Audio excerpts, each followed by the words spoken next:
after you, you coward. Turn it up.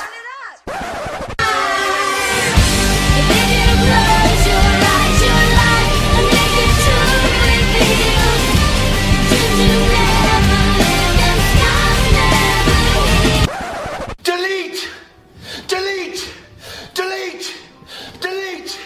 Delete! Delete! Delete! Delete! Delete! Hello and welcome to Broken But Glorious. I'm Chris Lappin. I'm delighted to be joined on the line by wrestler and host of the Funny Cash Shows podcast, Sugar Dunkerton. How you doing this evening, Sugar? Hey, hello. Hey you, K. This is gonna be fun. Like, I think this is my first European podcast I've ever done. So like, you get the infamy or you get the honor of it, whichever way you like to put it. Yeah.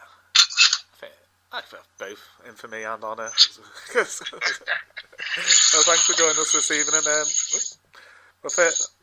Congratulations on winning Georgia's Wrestling History Award for Best Male Wrestler. Was it Wrestling Entertainer? So.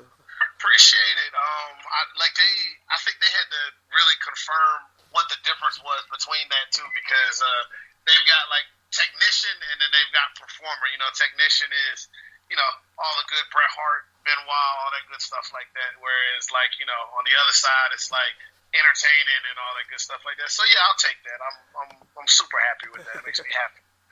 Right, so firstly, before we get into your career and stuff, how did you get into wrestling as a fan? So. Sure. As far as getting into wrestling, like, it's one of the earliest memories I could ever remember having. So like, I think it was gonna have to deal with me one way or another. I just remember like being super young and like my dad left a lot of VHS tapes. I grew up with a single mom. Yeah. So she had a lot of VHS tapes that had like, you know, aside from just having like some of the best cartoons that you would ever want to see in the history of cartoons. I'm talking about like Dinosaurs and Transformers and Defenders of the Earth and all that other good stuff. Like that for all my nerds. Yeah, for all my nerds out there. Like, yeah, that's the good stuff. But, you know, Robotech, all that good stuff. But on a lot of those tapes, there was, you know, like they had the channel AFN. Yeah. So we got a lot of pay-per-views for free. So we had like a ton of NWA, a ton of WWF, all that other good stuff. And like WrestleMania 5 is like one of the first memories I could ever remember having, and that was like Savage and Hogan. Yeah, and, well, the end of the Mega Powers, brilliant. Yeah, man, it was colorful and stuff was happening, and like there were big celebrations and good music and all that other good stuff like that. Like I couldn't imagine that not being a part of my life, like after just watching so much of that on a regular basis. So like, yeah, like I was hooked from like that point, and it just continued and it spiraled off there. So who was your favorite wrestler growing up? Growing up, it had to, like, if we were talking about High Carter, it had to be Macho Man. Oh, he's mine as well. But like, yeah, but you know, as life went on, I kind of found myself being fixated with a lot of the more mid-card and colorful performers. So like, that would be like Coco Beware and all the good stuff like that. Like I don't know, like I just liked it. I was drawn to it. And but if we were talking about high card, then most definitely Macho Man. Like he had everything. Like he was the man. Oh, he was brilliant. He was my favorite of all time. So. Good taste. Yeah. So what prompted you to don the tights and get into the ring? So. I was trying to find every opportunity as soon as I could. Like I knew that was going to be something that was going to go down, and it just so happened that it all started to come together. My hometown is Augusta, Georgia, here in the United States, and it just so happened, because me being me, you know, in my wrestling diet, one of my favorite things I tended to watch were the, you know, some people refer to them as the C shows. So like, I was a big like Sunday Night Heat, jacked, that guy. Yeah. Like I was watching those shows. So it just so happened that they had like a run on our local TV channel of Jacked. And it lasted for about 6 weeks because nobody was really paying attention. So I caught it on like, I'd say like the 4th week or something like that. And it just so happened that during that 4th week, they ran a commercial for a wrestling school that was local to our area. Yep. And the thing is, if I hadn't caught it, you know, I would have never saw it. Like I would have never saw it again.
I've had the pleasure of I've gotten a tag with him once, and I've wrestled him in singles twice. Wow. And huge fan of his work, dude. Like, I know he's got a lot of other things going on now, so it's like, it's not just wrestler anymore. It's like, podcaster, general personality, all that other good stuff. But like, as far as being able to put the two worlds together, dude is like, he's up there, especially for on an independent level. So I appreciate him. Like, I just appreciate him a lot, whether he knows that or not, in terms of how he gets down. And then in general, it's just I'm kind of always kind of out there guy, kind of a slapstick guy. That's who I really am. So I kind of like that ability of being able to kind of put that together and kind of do some square circle theater with all that. So a lot, like I just got fortunate that like people like what I was doing, and then I was able to just kind of put it all together and whatnot. But that's where most of it comes from, and like I'm big on personality. Like if anybody who follows my Twitter at Sugar Dunkerton, I'm still a fan of wrestling. I know it's like not a trend, like I know it's like a big thing. Where it's like, if you like wrestling, you're supposed to really hate wrestling. That's like the trend. I don't know what that is lately. Like, like, if you're in the business or if you're a fan of the business, you're really supposed to hate it. You're supposed to talk trash every chance you get about what's wrong with wrestling. But like, like I choose to be a fan. Like, I celebrate. I still watch stuff. I still mark out for stuff. I feel like, at the end of the day, we all still mark out for stuff. It's just we're trying to be cool kids when it's all said and done. I was watching Lucha Underground before I talked to you, and that's one of my favorite things to watch because the storytelling is still there, the characters are still rich, and I always feel like if you got great characters, you can't go wrong with everything else. Like, everything else is just great. Like, they'll watch and they'll sit through anything they're about to go through because they care, and that's my big deal. I just like to make people care. They still haven't put Lucha Underground on the UK Netflix yet. I was so excited when I heard that it was going on Netflix, and still haven't put it over here yet. So as soon as it's on, I will be watching it. So still haven't given it to y'all, like over on the UK is what you're saying. Like, it's on the United States side, but not the UK. Yeah, it's not. What are they doing to you guys? Oh my God! Like, y'all deserve better than that. Oh my goodness, that's no good. That's no good. I've heard so much good things about it. I need to watch it. So. Got you. So where did the name Sugar Dunkerton come from? The name is derived from a movie called Semi-Pro. Semi-Pro is a Will Ferrell movie. Yeah. And it happens to have Andre, one of my favorite Andre rappers. 3000. Yeah. And I get comparisons to him from time to time. Like, whether it be like philosophies or just general style and all that other stuff like that, which I love because I think the world of. That said, he uses a ton of nicknames in that movie. Like, he throws away nicknames like every other time in that movie. Yeah. Which I absolutely adore. So one of the times he comes out there and he's like, yada Sugar Dunkerton, and I'm like, oh, I said that's got a little sauce to it. Like, I'm kind of digging that. Like, I let it swirl around a bit. At the time when I was doing the basketball gimmick to start. I was under the name Kareem Abdul-Jabbar, like when I was doing it. So it wasn't until I got to Chikara where I get to talking with Mike Quackenbush about everything and whatnot. He's like, it's interesting that you actually come to me with a basketball gimmick because I have a character that's doing a baseball gimmick. So I figured this is good. He said this is divine providence. This is happening at a good time. Yeah. So he's like, we can make this work. He said the only thing we just got to be sure on is a character. And I'm like, okay.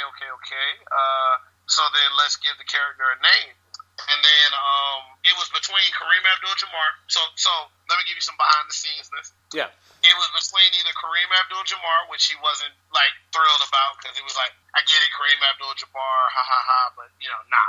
So it was either that. Yeah. It was gonna be how familiar are you with down south, like in the southern part of Georgia? How familiar are you with speak like that? Not much. Only what I hear on television. Okay, great. It's a beautiful thing. It's a beautiful thing because we're learning about each other. So down south, we have a term called shouty, SHAWTY, or if you're trying to be softer with it, SHAWDY. Most of the time, it's referring to like a good-looking female when we say it, or it's just like we kind of calling somebody like Lil Bruh or something like that when we say it. So it's like, "What's up, shouty? What's going on with you?" Mm-hmm. So one of the names that I had pitched was Shouty Roosevelt. So I was like, that sounds like a super ABA basketball name game. Then on top of that, it's like I can imagine like a full arena chanting "Shouty" at the top of their lungs. Yeah, that would be amazing. And then it was Sugar. Then there was Sugar Dunkerton, and he was like, "Yeah, out of all the choices that we got, I'm liking this Sugar Dunkerton thing. Let's run with that." And I figured that's what was gonna happen, but it was like, it's worth a shot. Let's get it. And there you have it. Sugar Dunkerton was born. And that tag team was the Throwbacks, wasn't it? Yes, it was, and it gave me the gift of one of my favorite people and one of my favorite tag team partners I've ever had in life, Dasher Hatfield. If he ever gets a chance to listen to this, I love him to death. He's genuinely one of the best people that I've ever had a chance to get to know in this business, and with how crazy and cutthroat this business can be sometimes, it's just good when you meet genuine people, and he's definitely one of the most genuine of them, and a hell of a talent. Could you take us back to your first match ever? What do you remember about it, and in hindsight, what were your opinions about it? Sure.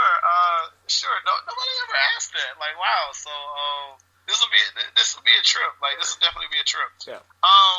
My very, very, very, very first match was for NWF, which was the National Wrestling Federation. And it wasn't really national. It was like in one city ever, usually. So like, Augusta, Georgia. It was out of a Taekwondo dojo, because like the martial arts would happen in the front and like the wrestling would happen in the back. It was kind of like the mullet of like, sports. You know what I'm saying? Party business in the front, party in the back. And it was me versus GQ Panther was his name. Yeah. Panther was a very tall, good-looking, light-skinned gentleman. Like I gotta give him like a handsome dude. He had a penchant for wearing female-related clothing, but he made it work because he just had it like that. So I think on this occasion he had a dog collar with some very tight pink shorts and like lace leggings or whatever it was. So like I guess he dressed for the occasion or whatever it is. I guess that's just one way to put it.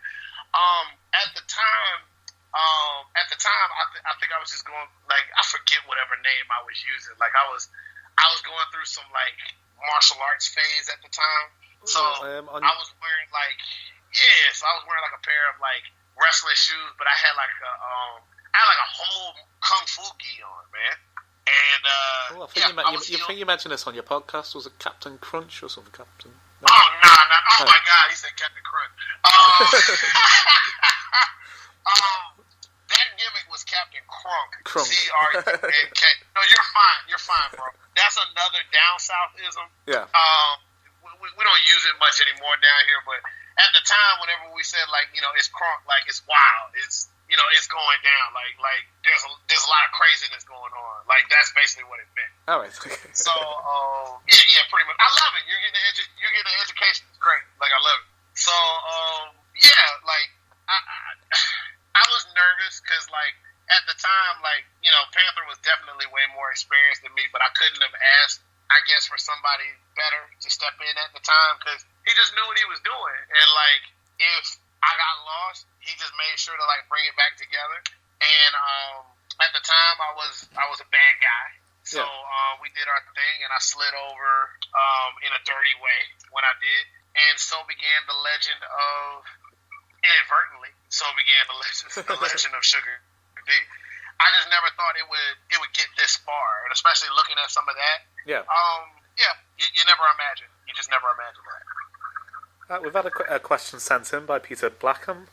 He said he would love to hear your thoughts on the independence wrestling now compared to what it was when you first got into the business. I guess the only thing that's really changed now is just the fact that there's one thing that hasn't changed in a bad way, and then there's another thing that has changed in a good way. So let me just get the whack stuff out the way first. One thing that hasn't changed in a bad way is like there's still an obsession with this is cool, I'm just gonna do this. And when I say that, I just mean I think a lot of guys will watch stuff that popular guys are doing right now, and it's like, oh, I'm just gonna do that cool thing that he does, and that's bound to get me noticed or whatever it is.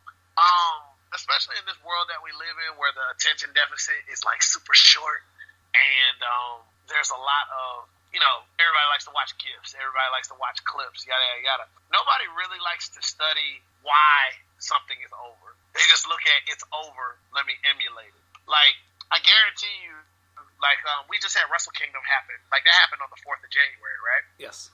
Okay. So by the end of the month, there's going to be a bunch of guys that are online, and they're looking at clips or they're looking at GIFs of all the crazy moves that happened at Wrestle Kingdom. So they're going to look at, like, highlights from the freaking 4-way, or, like, the 2 big main events that happened, or, they're already looking at spots that they're going to rip off and all this other stuff like that, which is well and good. That's no problem. That's just the art.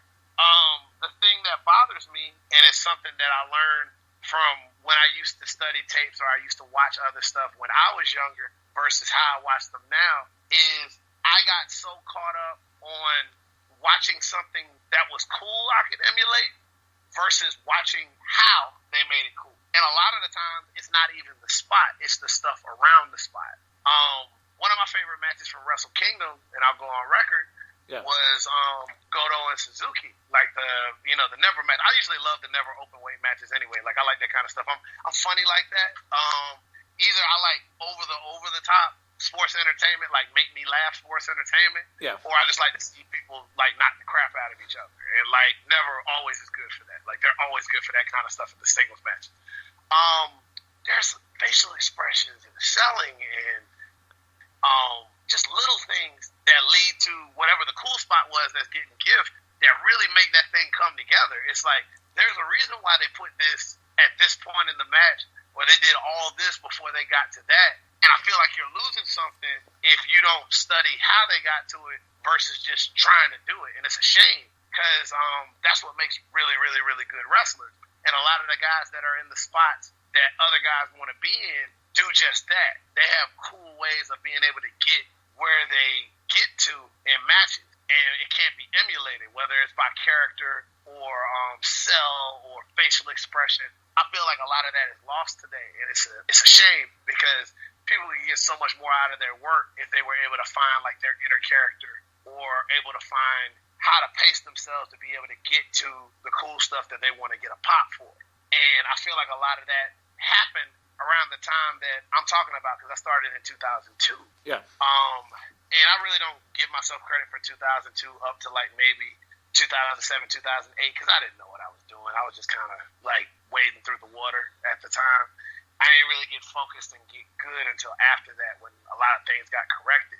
But that's a prime mistake that I was making. Like, let's just do some cool stuff back to back to back to back to back. Don't worry about how we're going to pull the crowd in, or why it makes sense, or why we should do it here. And I feel like if you really want to get ahead, if you really want to stand out, that's what it takes. You have to get the details in between.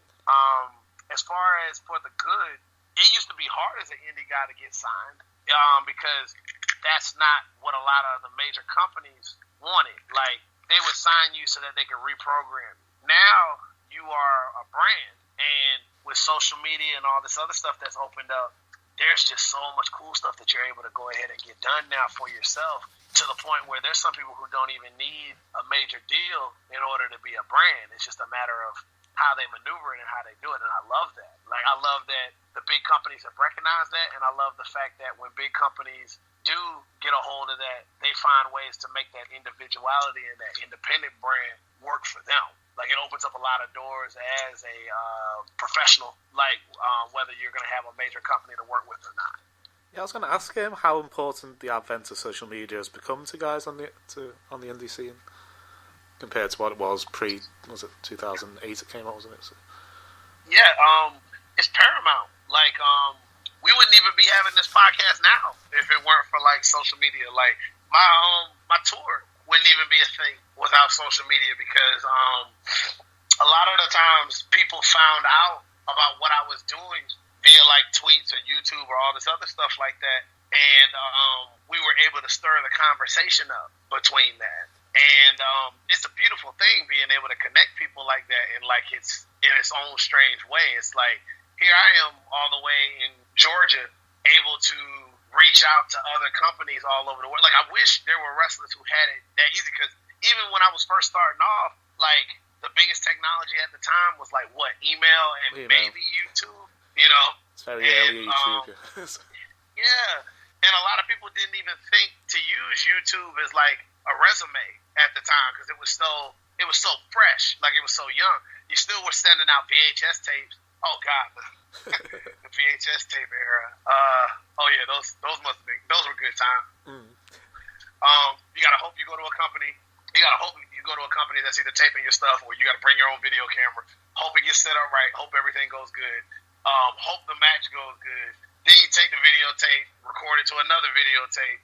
Hopefully get like a few more in there. Like if you can get a few lined up together. You still got to film your own promo and get it right on that videotape. And then you got to mail it off, all the shipping involved. If you got a bunch of companies you're trying to apply for, you got to do that. You got to play the waiting game. Some of them will never even message you back, all that good stuff. Whereas now it's just a few emails, a few YouTube links. Hey, let me attach a photo if I'm feeling a little special.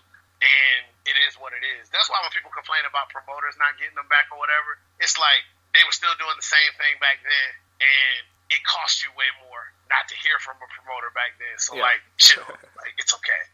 But this is cool. Like, social media has made everything way more accessible, and I love it. I just ask that workers and wrestlers be responsible, because as we've seen more than once, it's really messed up. It's really messed up a lot of people in ways that they weren't expected for it to mess them up. Yeah, definitely. Yeah. So, how do you waste the hours away traveling between shows? I do a lot of my own driving, so not complaining. Like, although promoters, if you'd like to fly me in, like, I'd be perfectly okay with that. Wink, wink. That said, usually with a lot of my driving, like, I'm a big music fanatic, so I got a ton of playlists and a ton of music downloaded and at the ready, so I can get my listen to. And I'm also super big on podcasts myself. Like, before I got into podcasting, there's a ton of podcasts I like to get into. Like, of course, Art of Wrestling, How Did This Get Made, The Art of Charm. I love it. How Did This Get Made? That's one of my favorite. Oh God, like, and they talk about like 3/4 of the movies are movies that like I own, like I have in some way, shape, or form. So it's like it's funny just seeing the stuff that they catch versus what I've caught about the movie, and I love it. Plus, the comedians that are on that show, I believe, were like comedians you'd either see on The Human Giant or like the League, which is another one of my favorite comedies. So I was like, okay, I'm in. Like, they got me. But yeah, like Hannibal Buress's Handsome Rambler. Just a lot of good stuff. So when I think about how I wanted to put my podcast together, I base it off of stuff like that. There were already a ton of wrestling podcasts to begin with that talked about wrestling. So I was like, okay, if it happens to come up while I talk about mine, that's fine. But I need this thing to be relatable in a way where it's like, if you watch it, stuff about wrestling comes up, but we're talking about like life and just trying to succeed, like little stuff like that. So podcast and music, that's what keeps me going. Otherwise, I probably would have been swerved myself off of the road by now. Hey everybody, this is Steve Wilson, the man behind the monster, Congo Kong, and you are listening to Broken But Glorious. Yes, as you mentioned, Away from the Ring, you've recently started the podcast, Funny Cash Shows. Can you tell us a bit more about the show? Sure. People have been asking me for years because I guess they feel I've kind of got the personality and the talk track for that. They've been wondering why I haven't done a podcast before, but the prospect just didn't interest me. Like, it didn't make sense, and also at the time I didn't have time. So it had to make sense before I started doing it. Like, I'm very big on that. Like, well, not the making sense part. Like, I've done a lot of things in my life that don't make sense. I just gotta make sure if I'm gonna put time towards it, that if I put time towards something, it's just gotta be good. You know, like I don't want to put time into something that's gonna be whack. So I finally had the time, resources, research, etc., etc. So I was like, okay, let's just go ahead and do it. The name Funny Cash Shows is a derivative of a Jay-Z lyric. Yeah. For those who know, I don't give it away. Like, if you know it, you know it. If you don't, you don't. Like, that's part of the joke. But yeah, and it relates to three things that are kind of dear to me when it's all said and done. Like, I love being funny. Cash doesn't rule everything around me, but it makes everything a little bit easier if you're trying to get stuff done in your life. Oh, excuse me. And shows, because it feels like I always got a show coming up. Like, whether it's on the way, I'm headed to one, I'm at one. Shows are a big part of my life. So in that, I just made sure to promise myself, it's like, as much as I'd like to be able to just be like, okay, well, let's talk about why Raw is like this week, or like, you know, what Impact is doing and all this other stuff. There's a million other shows that are doing that. Yeah. It's not going to stand out. I've had enough interesting things that have happened to me in my life, not just travels, that people would think either if I'm lying, that like there's no that like if I'm lying, there's got to be some truth to it. And if it's true, then there's got to be some way that I'm lying. So I was like, I'm just gonna share some of it, and it's gonna kind of be like my audio chronicle of just things that have happened in life. And you know, maybe it'll inspire some people to want to do more and to succeed while having a good laugh. That's my biggest thing. It's like, you'd be surprised how much crazy stuff can happen to you while you're chasing something down. I can't stress that enough. Like, there's going to be crazy things that happen. A lot of it is just going to be how you react to it and how you receive the situations as they happen to you. So it's more than just getting people to laugh on that show. Yeah. It's just getting them to be like, okay, you know, like, okay, I'm not the only one that's having. Everybody asks that. It's like, why is this happening to me? I promise you, it's not just happening to you. Everybody's going through their share of crazy. Get through what you got to get through, and, you know, enjoy your life. Yeah, I did actually get quite emotional listening to episode 7 when you were discussing your granddad. It got me thinking about my granddad, who sadly passed away 5 years ago. My apologies, man. If you don't mind me asking, I'll throw a question back at you. Yeah. What happened? Oh, he had cancer. So, Okay. yeah, it's just from... Cancer sucks. Yeah. Cancer sucks. Gotcha. Yeah, basically, he was fine 1 minute, 6 months later he was dead. So, Yeah. I definitely know the feeling, man. So, definitely my condolences on that. And, yeah, like, if some of the episodes, I know like at least 2 of them, they're kind of nerve touchers and they're kind of meant to be.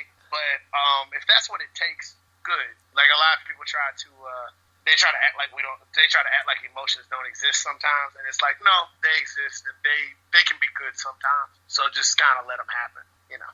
yeah. I also enjoyed episode 2 where you're comparing being the Green Power Ranger because your friends wanted you to be the Black Power Ranger.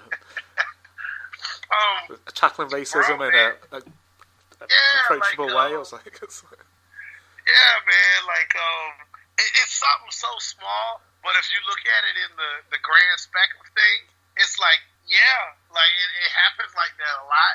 It's like, you know, like especially at a time where we're supposed to be a little bit more progressive, you almost think that like nothing's off limits, and like there's still some people that act like that when it's all said and done. So, that's kind of one of those stories where it's like you walk into it, and granted, it was like, don't get me wrong, it's hilarious. Like, to me, it's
because I had to split my time between like real life stuff and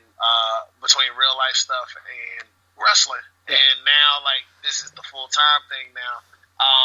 I just wanted to help out or give notice or like just point people in the right direction of stuff that's like really worth it. So I heard about Dropkick Depression via social media. There we go, bringing people together again. And it's ran by Tara Calloway, but Tara Calloway is also associated with, believe it or not, a man I got to know after he proceeded to put me through a table. Yeah. Kind of in Florida, Jeff Cannonball, who's very talented wrestler. One of the champs over at H2O Wrestling right now.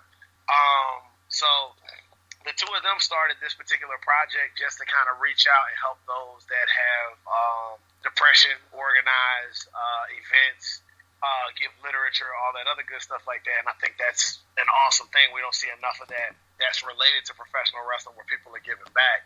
And as someone who suffered through it and tried to hide it for like a very long time, I just thought that was something that was worth being able to put out for them. Whenever I plug them on the show, it's not a thing where I'm charging them for it or anything like that. I just mailed her and I asked her and let her know that I appreciated it and everything like that. And if they didn't mind, I'd love to be able to just go ahead and plug them. And I do. And I feel like no matter what, because I do feel like pretty soon we're gonna drop some advertisers on the show. But no matter what, no matter how much advertising comes to the show, I feel like that's going to be something I'm always going to keep on there when it's all said and done. Because when you bring wrestling and you bring that kind of mental awareness and health together, I think that's a powerful combination. And that's something that, I want to be able to stand for when it's all said and done. So they'll always get my support. And I appreciate them for their project. Yeah, I'll put a link in the description below this interview if anyone's interested in looking them up. Appreciate that. Yeah, so the reason for you coming on, you're doing a tour of the UK for the whole of February. Where can our listeners see you? Well, it's funny that you asked that because I just so happen to have a list of dates in front of me that's going to come up on this laptop in just one moment. First and foremost, before I start listing dates, though, I just want to give props to any company that has taken a chance on me, like this particular one. I think you're making a good decision, and it's not a chance and like, oh man, this could go really bad or this could go really good. I promise you it'll go really good. But I appreciate you giving me that opportunity and that chance to make this really entertaining and just really fun for everybody. The closest I came to work in England before was many years ago when I worked Irish Whip Wrestling for like a 10-day tour. Yeah. We ended up in Northern Ireland, which is technically the UK, but like it's like somebody brought that up to me. It's like it's UK in a very, very, very technical sense of the term. It's like you're not in there. So I was like, I promise I will be in there, and I'll see what it's all about. So here we are. Dates. As far as it goes, we got February the 2nd and February the 3rd and February the 9th for Hope Wrestling, February the 4th for Title Wrestling, February the 11th for Russell Island, February the 18th for WPW Super Clash, and February the 10th and February the 24th for Preston City Wrestling.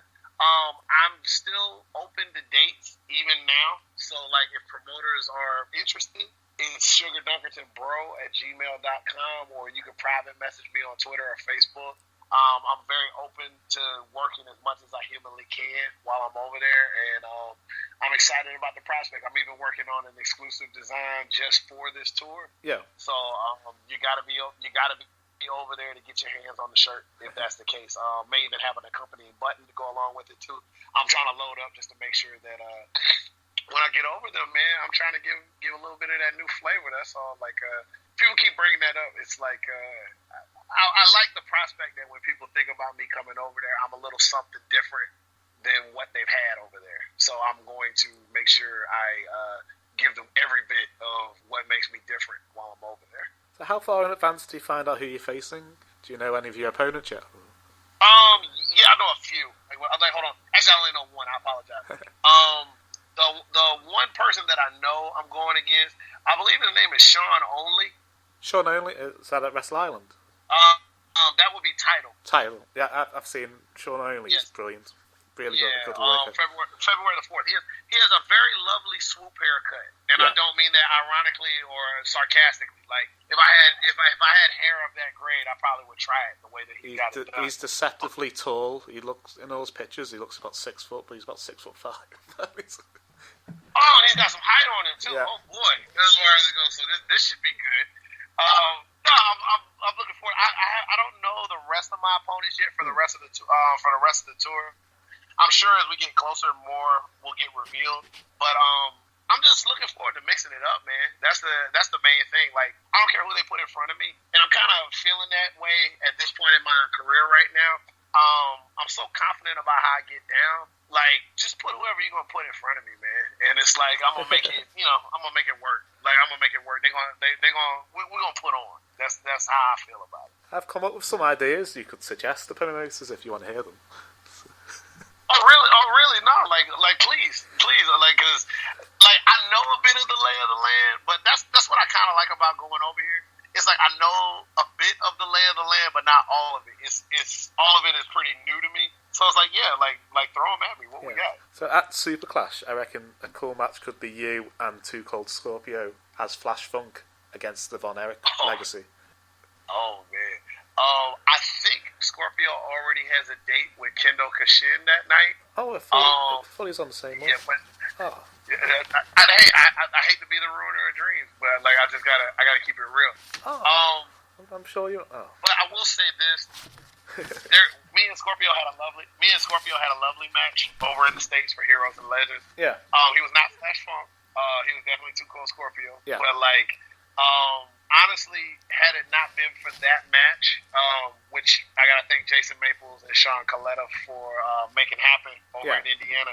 But if it weren't for that match, I would have never got to wrestle one of my idols. And he actually took me under his wing and gave me a lot of great advice, which led to this contact for this particular show. So I'll probably I must have Scorpio a beer when I get I over must have there. looked at the wrong poster. Oh. Right. For Preston, Hey, it's okay. for Preston City Wrestling, you should challenge friend of the show Dini Allmark for his cruiserweight title on the 10th. Okay. Win it, and then have a Twitter war for 2 weeks, and then have a rematch on the 24th where Dean will win his title back. So please, hey, the whole point is not for him to win the title back. But like, let me ask you a question. So please tell me more about Dean Allmark. He's a veteran of the game. He's been I think 2000 he made his debut. I've seen him twice. He's I wouldn't say high flyer, but he's technically very good. He's not the tallest. I think he's only about 5'8", 5'9". Gotcha. But he's technically brilliant. Bit of a trash talker. Not really. He's very face. Okay. And like I know you. I saw you light up when you said Twitter war. That's the reason why I was asking. I was thinking of a way TV to have a feud over the title for 2 weeks whilst you're doing other things. But Hey, I'm open to whatever, especially if you're talking about title matches. Like, let's get it. 'Cause that means guaranteed money. I think it'll be a clinic if you put the two of you together. He's very good. So. And then at Wrestle Island, which hopefully I'll meet you at because that's my local show. So I think you and El Okay, great. Ligero would have a really good match because he's on that card. I've heard nothing. Yeah, I've heard nothing but good things about him. Like I see how busy he stays over there, and like I love the gimmick. It's super colorful. Like it's cool just to see somebody that's like a luchador in the UK, which is like good stuff. He's billed from Mexico, but I don't think he's ever been to Mexico. Okay, I'm sorry. Well, he resides in the UK. I definitely apologize. Like I got that wrong with Generico too at one point. No, he's And thank God for Generico, sacrificing what was left of his career to make sure he's taking care of the kids over there in Tijuana. He's a stand-up act. Like I appreciate him. Yeah. But Ligero, I know we've got a number of shows together or whatever it is. If nothing else, I just look forward to meeting him. But like, if we get to mix it up, I'm not mad at that either. Like I'm all for that work. I think you'd match very well because he's technically brilliant and a comedy act as well. So. Okay. My son and then what else we got on the wish list? My son would like you to beat up Hustle Malone at Wrestle Island because last time we went, he put his hand out to Hustle to give him a high five, but he pulled my son's really expensive AJ Styles gloves off and stamped on him. So my son would like you to beat him up.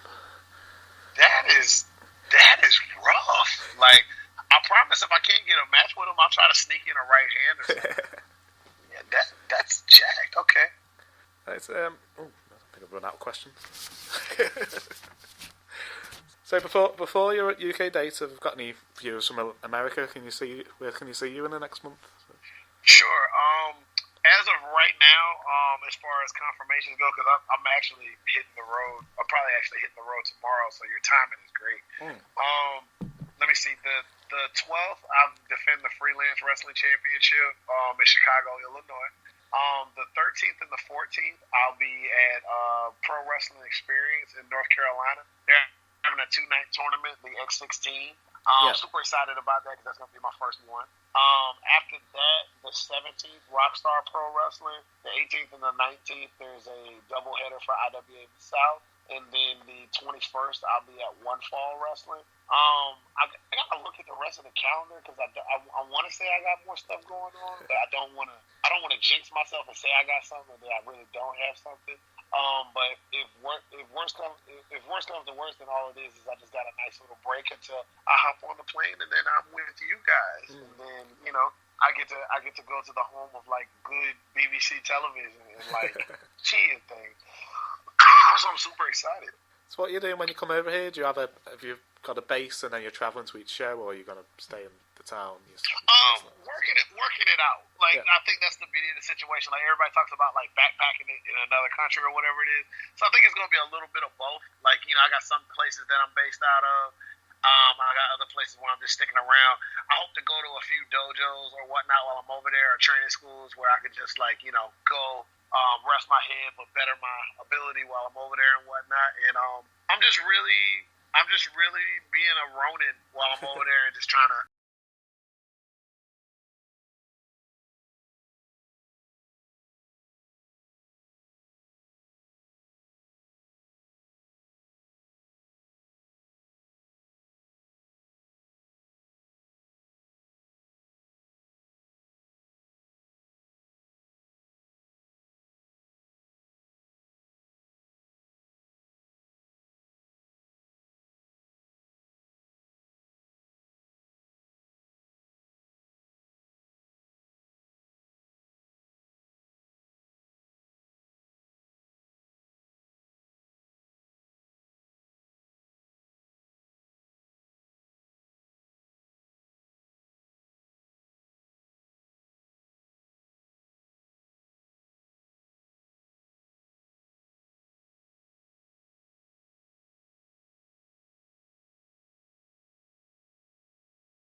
Like I mean that in a good way. If you want just a basic room, a bed, and a telly, and a shower. That's about it.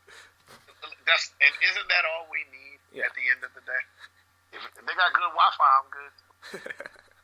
Alright, so before we go, do you want to promote your social media? Absolutely, because that's what makes the world go around in some cases. Okay, I'm gonna try to shotgun this real quick. All right, at Sugar Dunkerton on Twitter, Sugar Dunkerton FASHO for show. So Sugar Dunkerton for show on Instagram. We have Sweet Sugar Dunkerton on Facebook.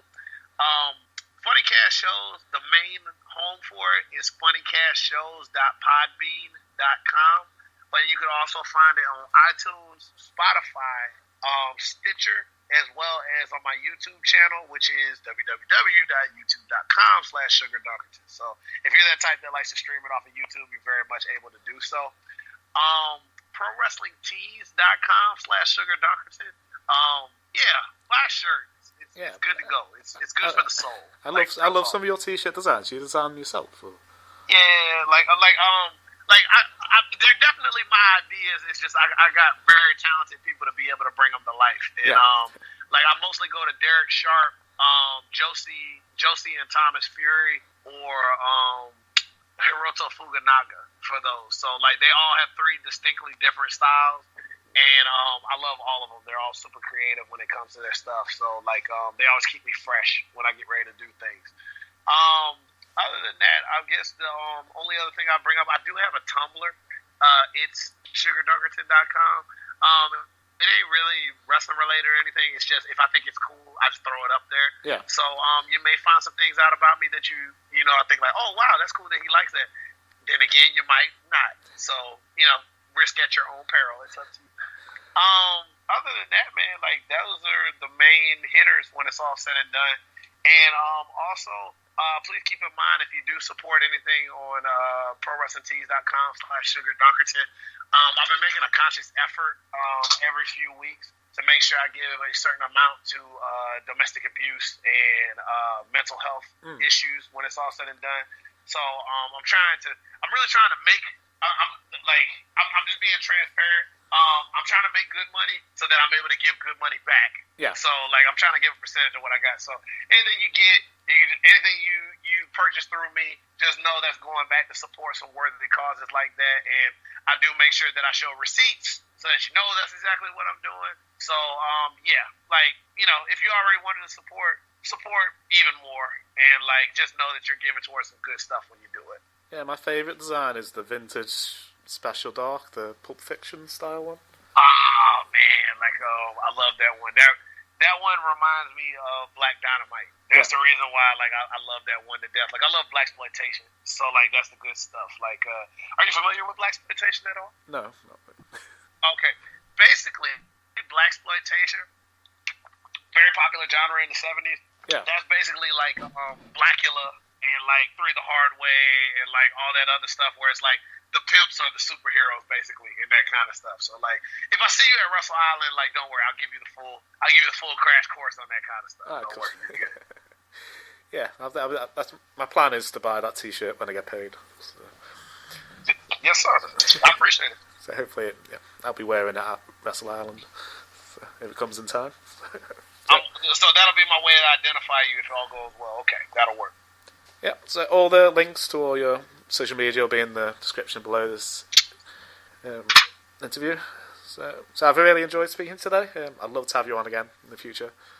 Well, that's the key, man. Hopefully, in the future, we'll have more to talk about, and I'd like to be more of a fabric in this particular scene. It would be good. That way, we'll have even more to talk about. So let's speak that into existence, man. And I also wanted to thank you for having me on, even asking me to do this. It means a lot that anybody just wants to hear what I got to say about anything, so I never take that kind of stuff for granted. I've really enjoyed speaking to you. I've been really excited to speak to you all week. Well, I appreciate it. I just hope I lived up to expectations, man.